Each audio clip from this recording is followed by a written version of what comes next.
এবার ছুটিতে বাড়িতে গিয়ে কি করলাম সবকিছুই থাকছে এই ভিডিওতে। আমরা বাড়িতে গিয়েই ১ম দিন চলে গিয়েছিলাম ঘিরে ঘুরতে। ঘিরে ঘুরতে গেলে আমার এবং আমার ছেলের খুবই আনন্দ লাগে। ঘিরে গেলে সবসময় কিছু না কিছু সবজি থাকেই। একপাশে আমাদের কচু হইছে এই ছোট্ট পুকুরটায়। এটা হচ্ছে আমার চাচা শ্বশুরের ঘের, তারা চারপাশে লাগিয়েছে করল্লা। আর এটা হচ্ছে আমাদের পুকুর। আমাদের পুকুরের চারপাশে আছে লাগানো কচু। ২ দিন পর থেকেই শুরু হয়ে গেল ধান কাটা। আমাদের এক জমিতে ধান কাটা হচ্ছে হাত দিয়ে। এই জমিতে মেশিন দিয়ে কাটা যাবে না বলে এটা হাত দিয়ে কাটা হচ্ছে। অন্য জমিতে আবার ধান কাটা যাচ্ছে মেশিন দিয়ে। ১ ঘন্টায় ১০০ জনের কাজ সব মেশিনেই করে দিল। ধান সব বাড়িতে নিয়ে আসা হয়েছে। তারপর শুরু হয়েছে অটো দিয়ে ধান মাড়াই করা। উঠানের এই পাশে একবার মাড়াই করা হচ্ছে, আবার ওই পাশেও একবার মাড়াই করা হচ্ছে। এই মেশিন দিয়ে ধান মাড়াই করতেও খুব কম সময় লাগে। আমার বাবাটা দেখতেছে কিভাবে ধান মাড়াই করে।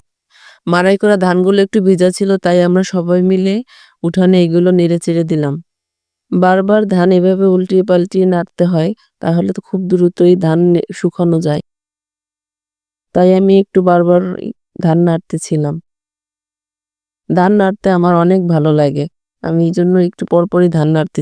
এদিকে শুরু হয়ে গেছে আমার বাবার দুষ্টুমি। এখান থেকে ওখানে ধান শুধু ছিটাচ্ছে। আমি শুরু করে দিলাম চিটা থেকে ধান ঝাড়ার কাজ। চিটা থেকে ধান আলাদা করার জন্য আমি কুলা দিয়ে ধান ঝাড়তেছিলাম। তো আমি একটু কম পারি।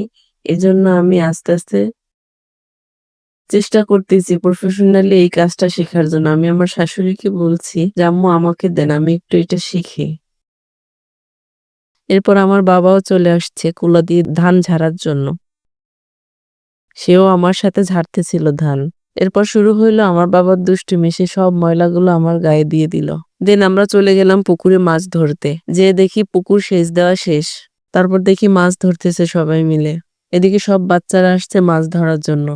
সেচ দেওয়ার সময় পাইপ থেকে সব মাছ চলে আসছে। এদিকে আবার বাচ্চারাও সেই মাছগুলো ধরছে। আমি এবার বাচ্চাদের কাছে বলছি, "আমাদের মাছ নিচ্ছ, আমাকে ভাগ দিও।" তারা আবার এটা শুনে হাসতেছিল। এখানে অনেক রৌদ্র ছিল, তাই আমার বাবুটাকে তোয়ালে দিয়ে ঢেকে দিলাম। সে তো খুব এনজয় করতেছে, তাও বাড়িতে যাবে না।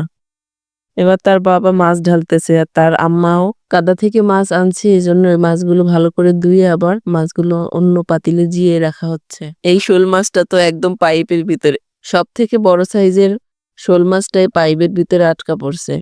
এদিকে বাবা আর ছেলে ঘুরে ঘুরে দেখতেছে সবকিছু। আয়েশের আম্মা আয়েশকে মাছ দেখাচ্ছে, আয়েশ ভয়ে পালাচ্ছে। আমি আর আমার ছেলে সেই ছোট্ট ঘরটায় যেয়ে বসে বসে দেখতেছিলাম। তো আজকে পুকুরে আমাদের এই মাছগুলো পাওয়া গেছে। খড়ের পালাও দেওয়া শেষ।